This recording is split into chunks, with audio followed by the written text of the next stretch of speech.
नमस्कार, कैसे हैं आप सभी लोग। एक बार फिर से फिक्र आपकी में स्वागत है आपका। और आज बहुत कुछ हुआ है। हमने आपको सबसे एक्सक्लूसिवली, सबसे अलग अंदाज में एक एक डिटेल बताया सुबह से लेकर अब तक। लेकिन अब देखते हैं कि ओवरऑल सार क्या था। तो अगर आपने सुबह से कुछ भी मिस आउट कर दिया है तो इस शो को मिस मत करिएगा, क्योंकि हमें है फिक्र आपकी। आज फिक्र का फोकस 3 संविधान संशोधन बिल पर है, जो लोकसभा में वोटिंग के बाद गिर गए। और ऐसा पहली बार हुआ है जब मोदी सरकार संविधान संशोधन बिल पास कराने में नाकाम रही है। सवाल यह है कि महिला आरक्षण और परिसीमन से जुड़ा संशोधन बिल सरकार पास क्यों नहीं करा पाई। क्या सरकार को भी पता था कि यह बिल पास नहीं हो पाएगा? क्या इसके पीछे चुनावी राज्यों को कोई सियासी संदेश देने की कोशिश है?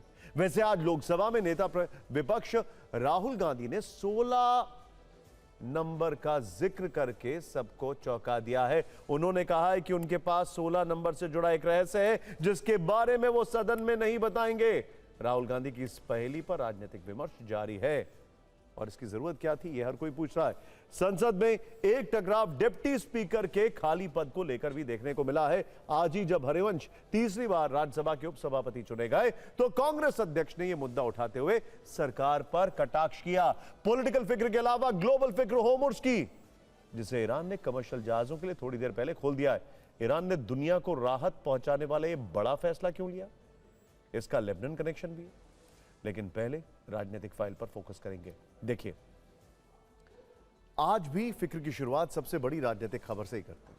अब से कुछ देर पहले महिला आरक्षण और परिसीमन को लेकर पेश हुए संविधान संशोधन बिल पर वोटिंग खत्म हुई। नतीजे आ गए और जैसा माना जा रहा था कि सरकार इसे पास नहीं करा पाएगी, और वही हुआ है। मोदी सरकार संविधान संशोधन बिल पास नहीं करवा पाई क्योंकि उनके पास जरूरी 2/3 बहुमत नहीं था। लेकिन इस बिल पर 2 दिन से जारी बवाल के जरिए देश में एक सियासी संदेश दिया गया, सरकार की तरफ से भी और विपक्ष की तरफ से भी। विधानसभा चुनाव के बीच दोनों तरफ से नैरेटिव बनाने की कोशिश चल रही है। मकसद यह साबित करना है कि कौन महिलाओं का हितैषी है और कौन नहीं। 2 दिन की चर्चा के बाद अब से कुछ देर पहले सरकार ने संविधान संशोधन से जुड़े 3 बिल लोकसभा में पेश किए।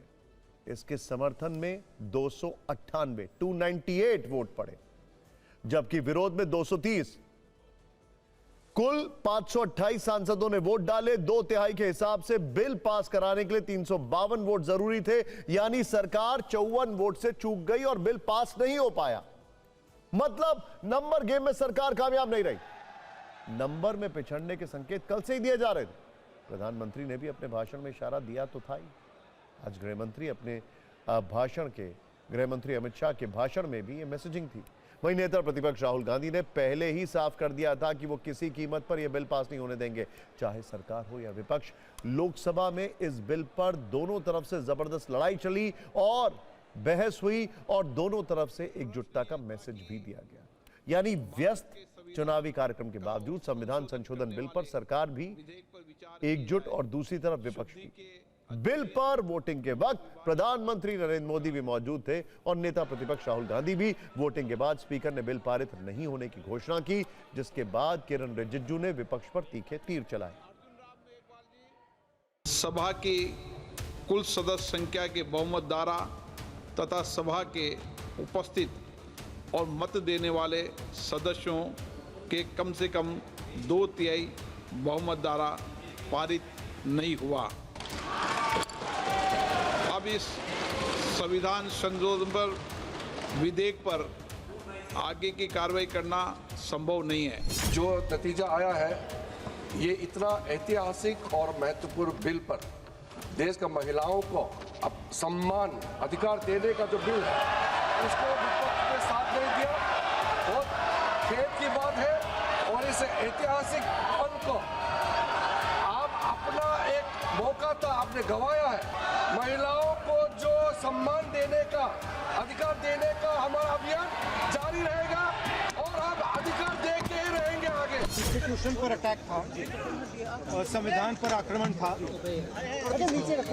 और इसको हमने हरा दिया है। हमने क्लियरली बोला है कि ये महिला बिल नहीं है, ये हिंदुस्तान का राजनीतिक जो स्ट्रक्चर है, इलेक्टोरल स्ट्रक्चर है, उसको बदलने की कोशिश है। अगर आप महिला बिल चाहते हैं, 2023 का महिला बिल निकालिए, उसको उसका इम्प्लीमेंटेशन आज से करिए और पूरा का पूरा ऑपोजिशन 100% आपको समर्थन देगा। आरक्षण की बात नहीं थी, ये देश के लोकतंत्र की बात थी, ये देश की अखंडता की बात थी। हम कभी इससे सहमत नहीं हो सकते कि आप इस महिला आरक्षण को इस तरह से परसीमन से जोड़ें कि वो पुरानी जनगणना पर चले जिसमें ओबीसी शामिल भी नहीं है, तो ये मुमकिन ही नहीं था। जो हमारा पक्ष था वो हमने अपना पक्ष बिल्कुल साफ रखा है और लगता तो ये कि फिर गाड़ी थमी रह गई, लगता कोशिश में कुछ कमी रह गई होगी।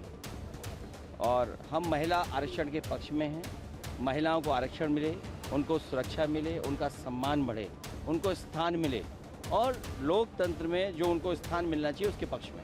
हमने कहा था कि हम महिला आरक्षण के लिए बिल्कुल समर्थक है, हम आज भी वोट करने के लिए तैयार हैं, लेकिन डिलिमिटेशन से आप इससे कोई लेना देना नहीं है। आप इन दोनों को डीकपल कीजिए, मतलब अलग अलग कीजिए। ये फिर साबित हुआ कांग्रेस और इंडी सेक्शन ने जिस ढंग से फिर महिला बिल को गिराने का काम किया, ये देश की जनता और नारी शक्ति ने देखा और उनके चेहरे को भी देखा है।